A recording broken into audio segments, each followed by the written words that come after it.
Zotë Prenga, atëherë nëse SBA-ja do ndërmerrte një sulm të kufizuar ndaj objekteve ushtarake iraniane, kjo sigurisht do të shënonte edhe një kthes të madhe në dinamikën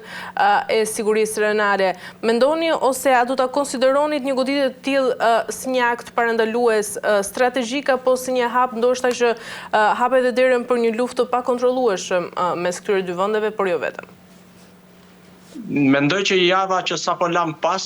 ishte nga javët më intensive në aspektin e zhvillimeve diplomatike, pasi dy takime u zhvilluan në Gjenevë dhe një tjetër në Washington, gjithmonë në interes të paqes dhe të parafrimit të palëve që janë në konflikt për një armë pushim të mundshëm të shpejtë dhe për nënshkrimin e një marrëveshje mes palëve ku Shtetet e Bashkuara të Amerikës kanë një rol vendimtar si një ndërmjetës apo iniciator. Nëse kthehemi drejt për së drejtë ke pyetja dhe përgjigja që vjen relativisht në marrëdhënien e Shtetit Bashkuar të Amerikës Iran, ata nga takimet që kanë zhvilluar, të dy palët kanë deklaruar që kanë qenë të suksesshme, por nuk kanë shpejtuar për të deklaruar rezultatin final të tyre dhe arritjen e objektivave të palëve. Në këto kushte, të dy palët janë të tërhequra dhe po merren drejt përshëndetjes veçanërisht Irani për të parë se cilat janë kushtet dhe kriteret që duhet të përmbushin në arritjen e një marrëveshje, sidomos me programin bërthamor. Kjo është dhe pika nevralgjike që shqetëson Shtetet e Bashkuara të Amerikës dhe jo vetëm, pasi këtu kam e marrë në konsiderat linjën e mesme edhe me gjërë, si një shtet që në rajon Irani është nga shtetet më të përgatitur dhe më të fuqishme, që do të përfshijë në valën e konflikteve edhe vende të tjera, siç është Izraeli apo bazat e NATO-s të vendosur në lindjen e mesme. Në këto kushte, Shtetet e Bashkuara të Amerikës mendoj se kanë lutur në dy drejtime paralelisht, atë të diplomacisë dhe të mundësisë të nënshkrimit të një marrëveshje mes palëve për ulën në tavolinë dhe arritjen e objektivave të palëve, sidomos me programin bërthamor. Por paralelisht kësaj, të dy palët kanë vazhduar edhe përgatitjet intensive të spektrit ushtarak për të mbrojtur njëra palë e pala tjetër për të patur një sulm të mundshëm nëse nuk arrihet në finale në nënshkrimin e një marrëveshje. Gjithmonë, të dy palët janë të rezervuara përsa i përket këtij vendimi që është mjaft delikat dhe i komplikuar, sepse të dy palët e dinë mirë që nuk është e lehtë të ndërmarrësh një veprim luftarak ndaj një vendi, është e lehtë të ndërmarrësh atë godasësh, por nuk di askush se si do të jenë zhvillimet dhe situatat si do të vinë për të arritur në një finale të pritshme. Askush nuk do të nisë një aksion, operacion apo luftë, apo qoftë dhe bisedime në tavolinë dhe të dalë në fund të tyre i dështuar. Si pala amerikane, Shtetet e Bashkuara të Amerikës, ashtu edhe pala iraniane. Pala iraniane është disi në pritje, pasi nuk është vendi që kërkon të sulmoj, por është vendi pritës që ndikohet e afektohet drejt për së drejti nga ndërhyrja nëse do të ndodhë, kryesisht lidhur, siç e theksova dhe më lart, me programin bërthamor të Iranit. E qartë. Zotë Prenga, nga ana tjetër, aleatët arabë në Zhirin Persik duhen se do të jenë objektiva e parë e hakmarrjes iraniane. Sa reale është rreziku që konflikti mes SBA dhe Iran të bashkëngjiten automatikisht vendet e Zhirit si palë të përfshira drejt për drejt? Ne pam javën e kaluar që Irani realizoi një stërvitje në det në ngushticën e Hormuzit. Garda revolucionare e Iranit, forcat kryesore që mbështesin regjimin atje, në bashkëpunim me palën ruse, organizuan një stërvitje relativisht jo të vogël. Kjo tregon se e kanë marrë seriozisht dhe e din kërcënimin nga Shtetet e Bashkuara të Amerikës, sidomos nga dy aeroplan mbajtëset që janë tashmë të vendosura në lindjen e mesme dhe shumë afër me Iranin, brenda hapësirës dhe distancës për të goditur çdo lloj objektivi që ata të dëshironin. Si në aspektin ajror, ashtu edhe atë detar. Këto do t'jenë. Skenaret e mundshëm aty janë në tavolinë, ekspertët kanë paraqitur, mendoj unë, disa faza apo disa skenar të mundshëm me një goditje blitz nëse nuk do të arrihet një marrëveshje. Këte edhe pala iraniane diku më pak e diku më shumë, sepse ata janë të mbyllur ndaj botës dhe ndaj medias jashtëzakonisht shumë dhe nuk dalin informacionet, nuk dalin çfarë ata po përgatisin apo çfarë kanë gati për të reaguar nëse do të goditen, apo si do të veprohet konkretisht nëse nuk arrit në një marrëveshje. Unë besoj dhe shpresoj që do të arrit në një marrëveshje, pas ata kanë gjithkohën e nevojshme dhe presidenti Trump e deklaroi që ne do të ju vëmë një afat kohor prej 10 ditësh në fundin e javës që kaloi dhe kam një bindje që ata gjersa e kanë marrë detajet e një marrëveshje dhe po e studiojnë për të parafruar me ato çfarë pala amerikane ka kërkuar, por njëkohësisht edhe për të parë edhe në aspektin se si ata vetë do të arrijnë objektivat e një marrëveshje. Nëse vërtet nuk do të arrihet, po unë besoj që do të arrihet një marrëveshje në tavolinë, pasi as Shtetet e Bashkuara të Amerikës, as rajonit Lindjes së Mesme, por as i vetë Iranit nuk i intereson që të hyjë në një konflikt. Qoftë ky operacion Blitz për të goditur disa nga objektivat kryesore, por këtë frikë mendoj se këte opsione kanë studiuar dhe vetë iranianët dhe qeveria atje, pasi lideri suprem e ka shprehur në një mënyrë jo drejt për drejt edhe përgatitjen e zëvendësit të tij. Janë dy arsye, natyrisht edhe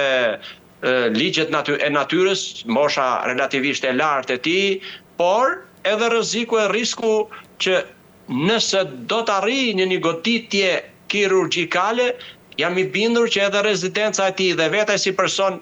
do të jenë objekti kryesor i goditjes, përfshi këtu gardën, elementet drejtues të gardës revolucionare. Gjithsesi, po që sa arrit në goditje, jam i bindur që Irani do të reagojë dhe lindja e mesme do të jetë e përfshirë, kryesisht Izraeli dhe bazat amerikane të vendosura në lindjen e mesme. Vendet e tjera nuk besoj, pasi një pjesë e tyre, Omani, Egjipti, Arabia Saudite dhe shumë vende të tjera janë pro-amerikane në një mënyrë, kurse ato të cilat nuk janë pro-amerikane, mendoj që duke filluar që nga organizatat terroriste tashmë Hezbollah, Hamas edhe Houthi,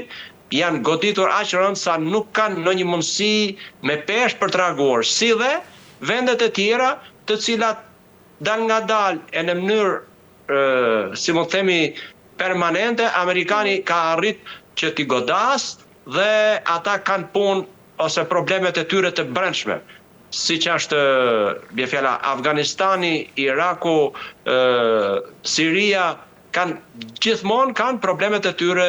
të brendshme dhe nuk është e lehtë që të luftosh në dy fronte të ndryshme.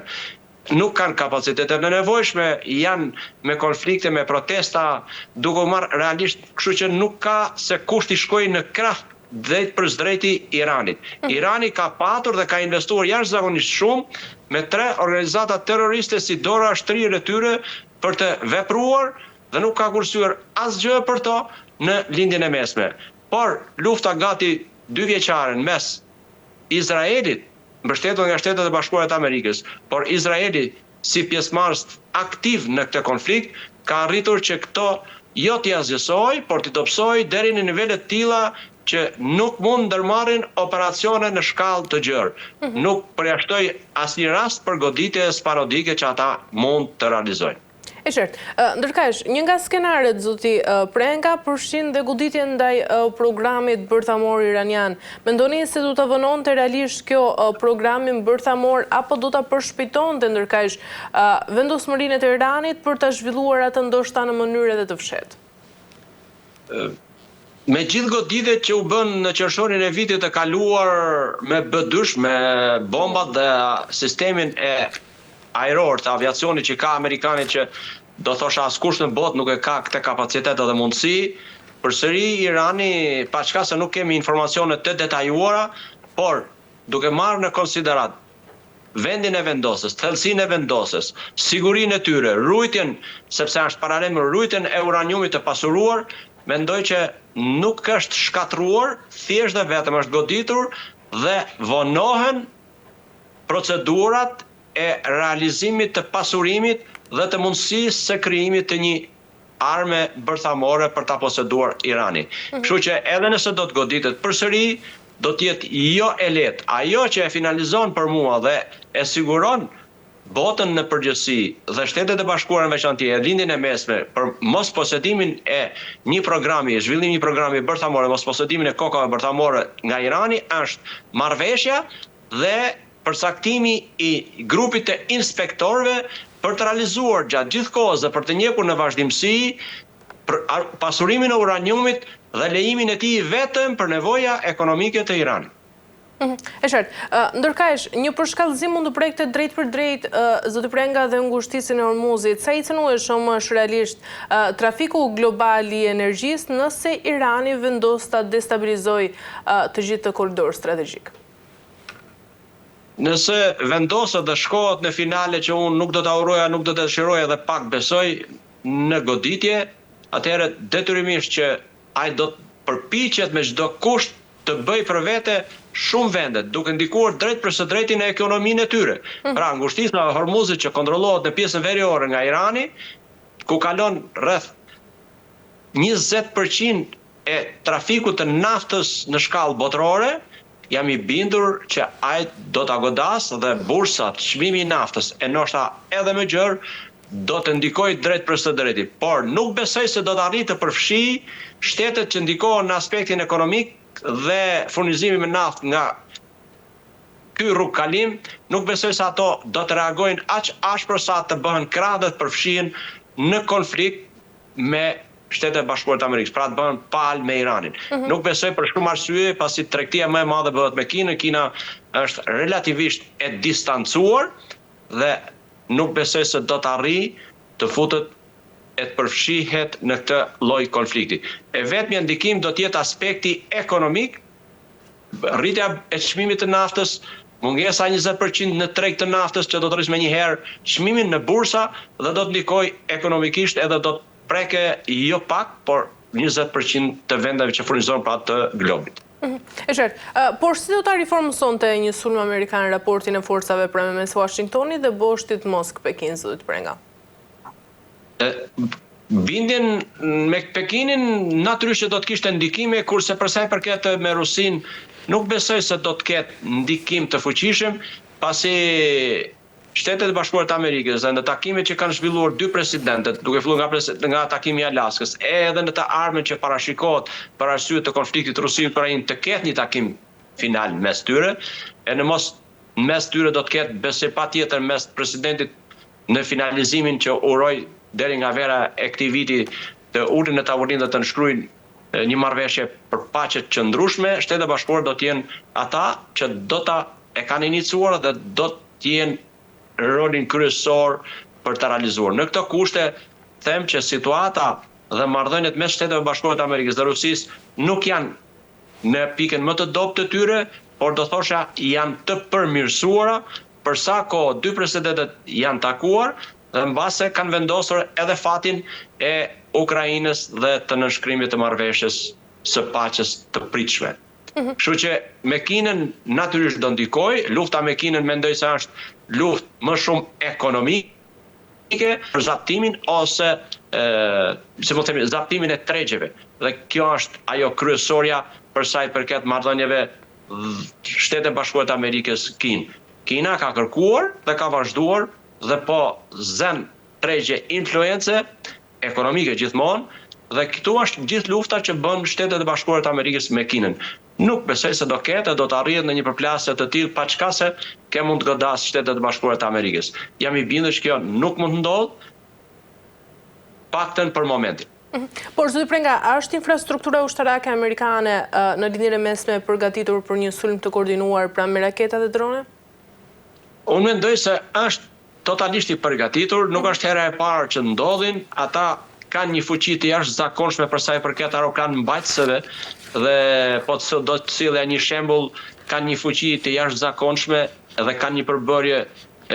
ushtarakësh profesionist, pa folur për kalibra dhe llojet e armatimeve që mbajnë dhe mundësia më e mirë është. Por krahas kësaj do të jetë dhe forca ajrore që do të afrohen e do të jenë në pika kyçe duke filluar nga vendet që kanë distancën e mushme për të goditur dhe detyrimisht kjo nuk është hera e parë, ata trajnohen, kanë patur raste të tjera që kanë zhvilluar dhe jam i bindur që për të bërë një operacion luftarak kirurgjikal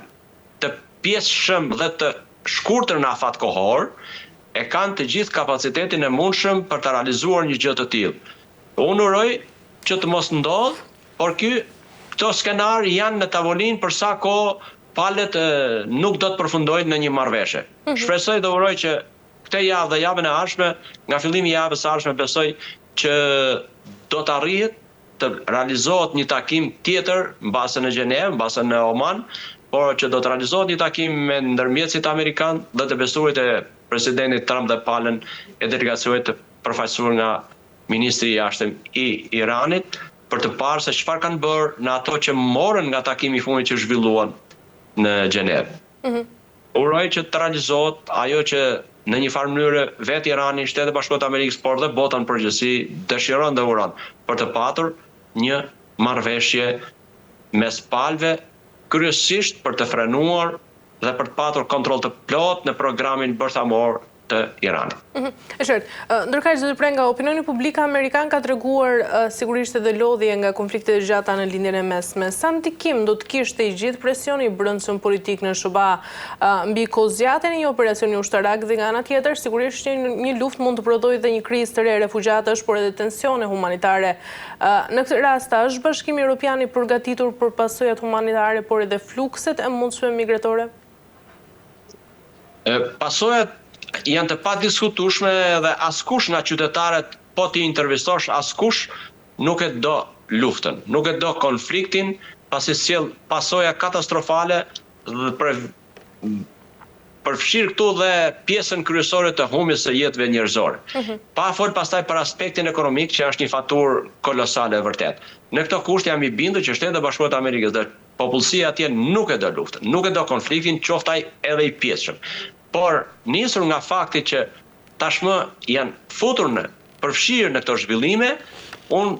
uroj e shpresoj që ata të japin një zgjidhje sa më të shpejtë jetë e mundur, pasi në zgjedhjet e pjesshme që do të zhvillohen në gjysmën e mandatit që po vjen gradualisht nëntori i vitit 2026,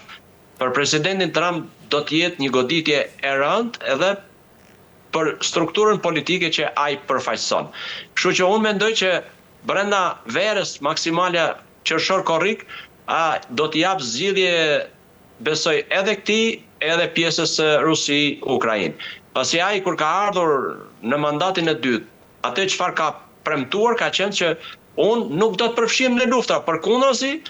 edhe ato lufta që kanë filluar brenda 24 orëve do të ulem, do të investohem 100% për të nënshkruar marrëveshje e paqe. Kjo nuk u realizuar deri tani,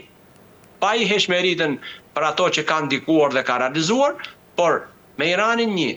dhe me Rusi-Ukrainë do thosha deri tani nuk ka qenë i suksesshëm. Shpresoj e besoj që edhe ata, edhe administrata e presidentit Trump me ekspertët dhe specialistët që ka, jam i bindur që këte ja kanë thënë dhe i vënë opsionet e ndryshme mbi tavolinë që ai të vendos për vendimin më të mirë të mundshëm. E qartë. Mirë, zoti Prenga, pyetja e fundit për ta mbyllur. Nëse do të nisë një përplasje mes të dyja vendeve, cili do të ishte sipas jush skenari më i mundshëm i daljes diplomatike për të shmangur sigurisht një luftë të gjatë? Unë mendoj, uroj e shpresoj dhe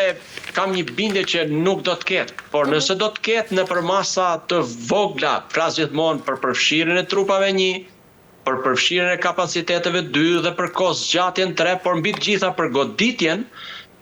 kirurgjikale të objekteve dhe të personave që janë tashmë përzgjedhur dhe ndiqen në vazhdimsi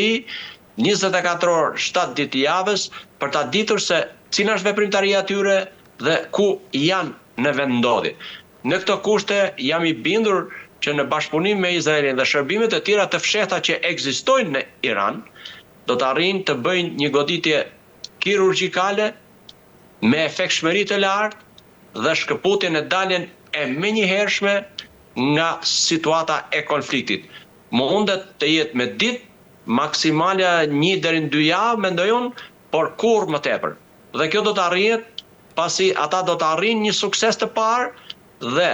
duke parë situatën dhe zhvillimet e situatave të paqëndrueshme brenda Iranit, nëse do të goditën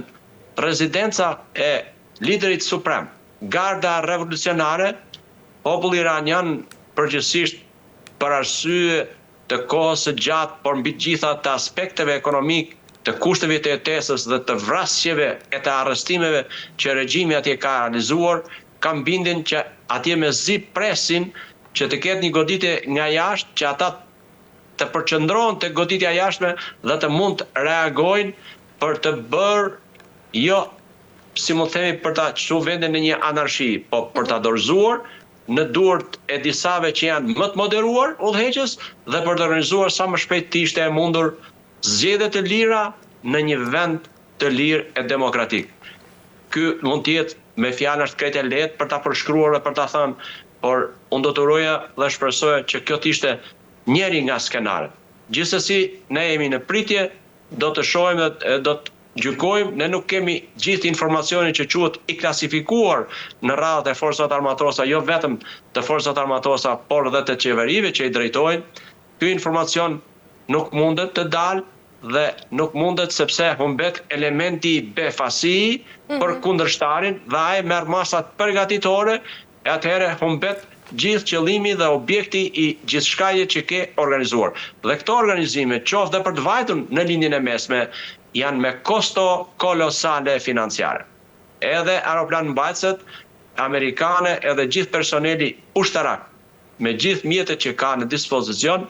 është me një kosto kolosale. Gjithsesi, ai gjersa arriti në qershorin e vitit të kaluar për të paralizuar gjithë sistemin